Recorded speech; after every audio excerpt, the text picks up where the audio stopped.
హైదరాబాద్కి ఓఆర్ఆర్ అనేది మణిహారంలాగా ఉంటే ట్రిబుల్ ఆర్ అనేది మహాహారం లాగా రాబోతుంది. ఇలాంటి ట్రిబుల్ ఆర్కి అతి దగ్గరలో వచ్చే ప్రాజెక్ట్స్లో మాత్రం ఖచ్చితంగా ప్లాట్స్ కొనడం మిస్ కావద్దు. ఎందుకంటే ఇక్కడ స్పాన్ ఆఫ్ 3 to 4 yearsలో మనం పెట్టిన పెట్టుబడి డబుల్ కాబోతుంది. దీని జగమెరిగిన సత్యం. కానీ మనం ఏం చేస్తున్నాము, హైదరాబాద్కి దూరంగా ఉన్నాయని చెప్పేసి కొనడం అనేది ఆలోచిస్తున్నాము. ఎప్పుడు పెట్టుబడి పెట్టాలి, ఇది సరైన సమయమా కాదా అని ఆలోచిస్తున్నాము. కానీ హైదరాబాద్లో పెట్టుబడి అనేది నౌ ఆర్ నెవర్, ఇప్పుడు కాకపోతే మరి ఎప్పుడు కాదు. పూర్తి వివరాలకు సంప్రదించండి. ఓం మహాగణాధిపతయే నమః. ఓం గురుభ్యో నమః. ఓం శ్రీమాత్రే నమః.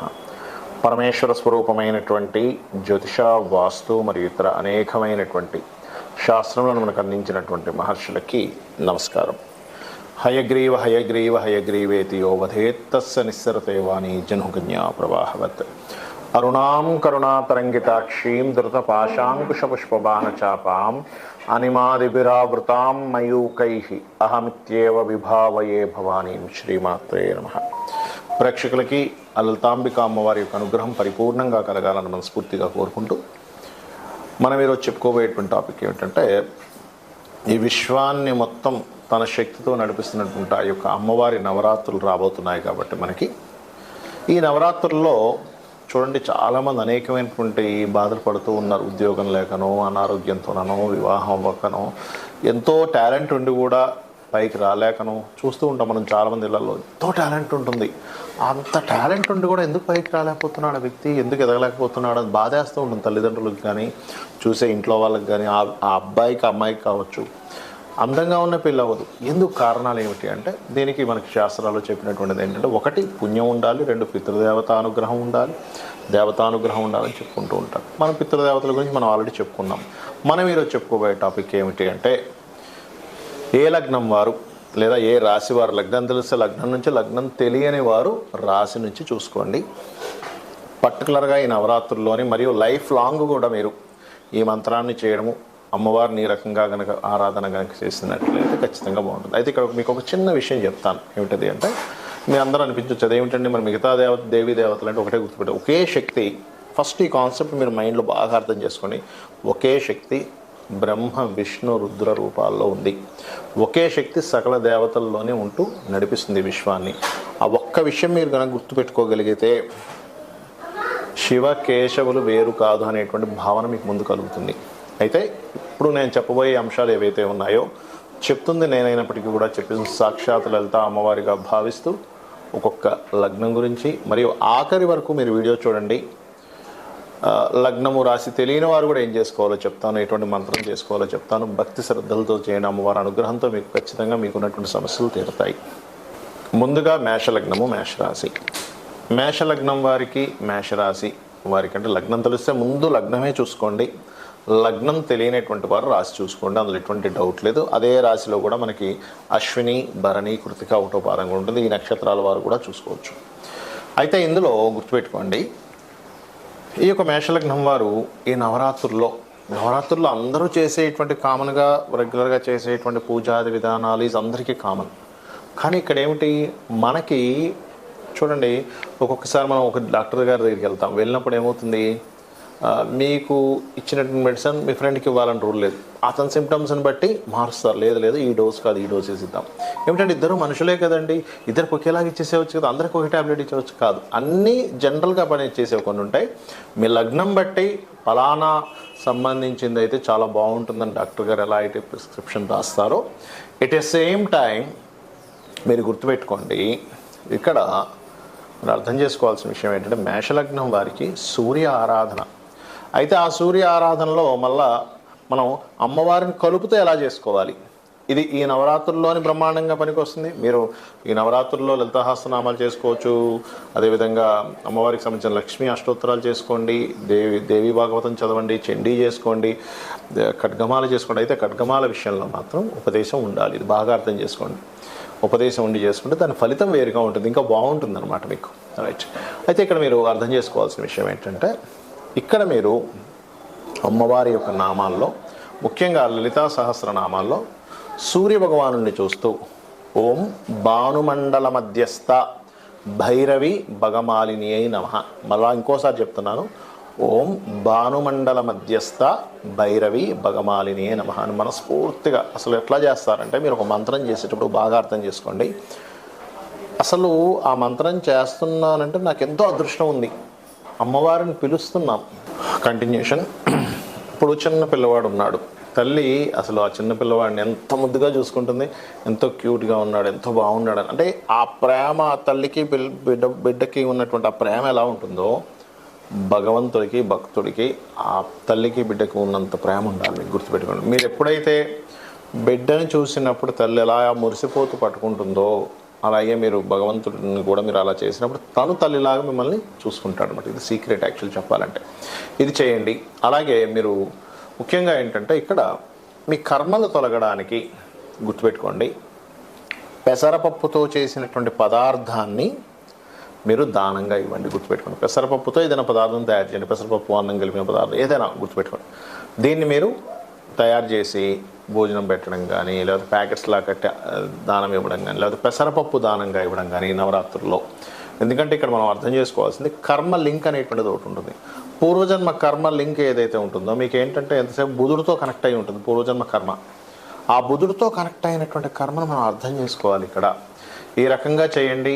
మీరు ఖచ్చితంగా మీకున్నటువంటి ఇబ్బందులు 100% మీకు క్లియర్ అవ్వడం జరుగుతుంది. చాలామందికి ఏంటంటే లగ్నం కానీ, రాశి కానీ, నక్షత్రం కానీ ఏమీ తెలియదు. అలాంటి వాళ్ళు ఏం చేయాలి బాగా అర్థం చేసుకోండి. ఫస్ట్ విధానం తెలుసుకోండి. అమావాస్య రోజు మధ్యాహ్నం పూట హవిస్సాన్నము అంటారు, లేదా నెయ్యి కలిపినటువంటి అన్నాన్ని భుజించమని చెప్పింది శాస్త్రం. రేపటి నుంచి నవరాత్రులు అనుకుంటే ముందు రోజు గుర్తుపెట్టుకోండి. అదేవిధంగా రాత్రి పూట పలహారం మాత్రమే తీసుకోవాలి, ఫుల్గా భోజనం చేయకూడదు. ఇది విధానం.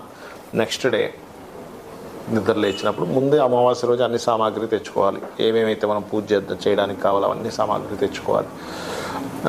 తర్వాత రోజు ఏంటంటే చక్కగా మీరు అంటే పువ్వులు ఇలాంటివి ఏ రోజుకి ఆ రోజు కొనుక్కోవచ్చు. చక్కగా మీరు అలంకరణ చేసుకొని మీ యొక్క పూజా మందిరంలో వేప మండలు, అదేవిధంగా అరటి ఆకు, మన అరటి ఆకులతో కూడా కొంతమంది అలంకరణ చేసుకుంటారు. బట్ ఇక్కడ ఏంటంటే మామిడి ఆకులు, వేప మండలతో అలంకరణ చేసుకోవచ్చు, పుష్పాలతో కూడా అలంకరణ చేసుకోవచ్చు. మీ యొక్క మందిరాన్ని చక్కగా పీట వేసి కలశం పెడతారు. ఆ కలశం ఒకటి గుర్తుపెట్టుకోండి, కలశము పెట్టే ఆనవాయితీ మీకుంది లేదు అని కాదు, మీరు పెట్టాలనుకుంటే పెట్టండి, అందులో ఎటువంటి డౌట్ లేదు. ఎందుకంటే కలశం పెడితే మరింత అద్భుతం. కాకపోతే కలశం పెట్టినప్పుడు మీకు ఎటువంటి ఆటంకాలు వచ్చినా ఎక్కడా కూడా దాన్ని తీయకూడదు, గుర్తుపెట్టుకోండి. కంటిన్యూ చేయాలి, దాన్ని పురోహితుని పిలిపించైనా కంటిన్యూ చేయాలి. ఆ రకంగా కలశం పెట్టుకోండి. అదేవిధంగా కలశాన్ని దానం చేయాలని చెప్తుంది శాస్త్రం. 9 రోజుల తర్వాత ఆ కలశం మనమే అట్టు పెట్టుకోకూడదు, గుర్తుపెట్టుకోండి. అలాగే అందులో వేసేటువంటి వాటర్ గంగా, యమున తీర్థ అయితే వేసుకోవచ్చు. అదేవిధంగా మన దగ్గర మామూలు నీళ్ళు ఉన్నాయి, గంగే యమునేచ అనుకుంటూ కూడా నీరు వేస్తే మంచిది. అందులోని మీరు కొంతమంది నవరత్నాలు వేస్తారు, కొంతమంది బంగారం ఉంగరాలు అవి వేసుకుంటారు, కాబట్టి అవి తీసేసేసుకోవచ్చు, అవి ఇవ్వాల్సిన అవసరం ఏం లేదు. 5 రకాల పత్రాలు కూడా వేయమని చెప్పారు. కొబ్బరికాయ పెట్టి కలశం పెట్టి దాని తర్వాత ఏదైతే వస్త్రం ఉంటుందో వస్త్రం మీద బియ్యం అది వేసి అమ్మవారి పటం కానీ విగ్రహం కానీ పెట్టడం, దానికి రోజు చీర మార్చుతూ ఉంటారు, రోజు మార్చాలి. అదేవిధంగా శ్రీచక్రం ఉంటే ఇంకా మరింత మంచిది. అలాగే మరొక విషయం ఏంటంటే ఇక్కడ గమనించండి, ఈ యొక్క నామాల్లో ముఖ్యంగా అంటే చూడండి, మనం ఇప్పటివరకు మీ లగ్నం ఏంటి, మీ రాశి ఏంటి, దాన్ని బట్టి నామం చేసుకోమని చెప్పాం. కానీ ఈ యొక్క అమ్మవారికి ఈ ఏవైతే మనం ఇప్పటివరకు అమర్చుకున్నామో అదేవిధంగా ధ్వజం కూడా పెట్టుకోమని చెప్పింది శాస్త్రం. పెట్టుకున్న తర్వాత మీరు మొత్తం లలిత సహస్రనామాలు చేసుకోవచ్చు. అదేవిధంగా మీరు లక్ష్మీ అష్టోత్తరం చేసుకోవచ్చు, దేవి కటకమాల ఉదయం అంటే చదవచ్చు, చండీ పారాయణం చేయొచ్చు, దుర్గా అష్టోత్తరం చదువుకోవచ్చు, ఏమైనా చేసుకోవచ్చు, గుర్తుపెట్టుకోండి. కాకపోతే భక్తి ప్రధానం ఇక్కడ. అంటే ఏమిటి, ఏదో చేయాలి, అబ్బా ఇంట్లో వాళ్ళు పోరుపడలేకపోతున్నానో, చేయకపోతే ఏదో నాకు ప్రమాదం జరుగుతుందేమో అని భయంతోనో చేయకండి, భక్తితో చేయండి. ఒక చిన్నపిల్లవాడు ఉన్నాడు, మీకు ఒక అబ్బాయి అమ్మాయి ఉంది, ప్రేమతో చేస్తాం అబ్బాయికి అమ్మాయికి. ఏంటి, నా పిల్లవాడు, వీడికి పొద్దునే టిఫిన్ తినిపించాలి, స్నానం చేయించాలి, మంచి మంచి బట్టలు వేయాలి, కొత్త డ్రెస్ కనిపిస్తే మా పిల్లాడికి బాగుంటుంది. ఎట్లా చేస్తాం, అలా భగవంతుడికి చేయండి. అలా చేస్తూ మరొక విషయం ఏంటంటే ఇక్కడ పలానా ప్రాబ్లం బట్టి కూడా నామం చేసుకోవచ్చు. అంటే అలాగా రక్షణ కావాలనుకుంటున్నాం, శ్రీమాత్రే నమః, ఏమి దిక్కుతోచట్లేదు శ్రీమాత్ర నమః చేసుకోవచ్చు. లేదు ఏదో ఫియర్ ఉంది, నాకు ధైర్యం పెరగాలి, ఓం కనకాంగద కేయూరు కమనీయ భుజాన్వితాయ నమః. పిల్లలు చదవట్లేదు, ఒక మంత్రం చేసుకోవాలనుకుంటున్నారు మేము, ఓం శుద్ధ విద్యాంకురాకార ద్విచపంక్తి ద్వయోజ్వలాయ నమః. ఉద్యోగం రావాలి, ఓం శ్రీమాత శ్రీ మహారాజ్ఞి శ్రీమత్ సింహాసనేశ్వరి నమః చేసుకోవచ్చు. లేదా ఓం మాణిక్య మకుటాకార జానుద్వై విరాజితాయ నమః చేయవచ్చు. కాకపోతే గంట సేపు చేయండి అన్నమాట విని. అదేవిధంగా మనసు బాలేదు, ఓం మనస్విని నమః. లేదు పనులు సగంలో ఉండి ఆగిపోతున్నాయి, ఓం అష్టమీ చంద్ర విభ్రాజ అలికస్థల శోభితాయే నమః. లేదంటే హెల్త్ ఇష్యూస్ బాగా ఉన్నాయి, అలాంటి వారు చేయవలసింది ఏంటంటే ఓం సర్వవ్యాధి ప్రసమని సర్వమృత్యు నివారిణి అగ్రగణ్య అచింత్య రూప కలికల్మషనాశినే నమః. అదేవిధంగా వివాహం అవ్వట్లేదు, ఓం కామేశబద్ధ మాంగళ్య సూత్ర శోభిత కందరాయే నమః. వివాహం అయిందండి కానీ మా ఇద్దరి మధ్య సఖ్యత లేదు, ఓం శివకామేశ్వరంకస్త శివా స్వాధీన వల్లభాయే నమః చేసుకోండి. ఇలా ఒక్క నామం కదా, మనం లలిత సహస్రనామాల్లో ప్రతి నామానికి అర్థాన్ని దానివల్ల వచ్చేటువంటి ఫలితాలు మనం చెప్పాము. కాబట్టి ఇలా చేసుకోండి. అప్పులు ఎక్కువగా ఉన్నాయనుకుంటే ఓం అపర్ణాయే నమః అని నామం చేసుకోండి. సంపదలు కావాలి అనుకుంటే ఓం సంపత్కరీ సమారూఢ సింధుర వ్రజ సేవితాయే నమః అని నామస్మరణ చేయండి. భక్తిగా ఈ 9 రోజులు మీరు చేసుకోండి. ఇంకొకటి ఏంటంటే దేశీవాలి గోవు పెట్టండి. జెర్సీ ఆవుకు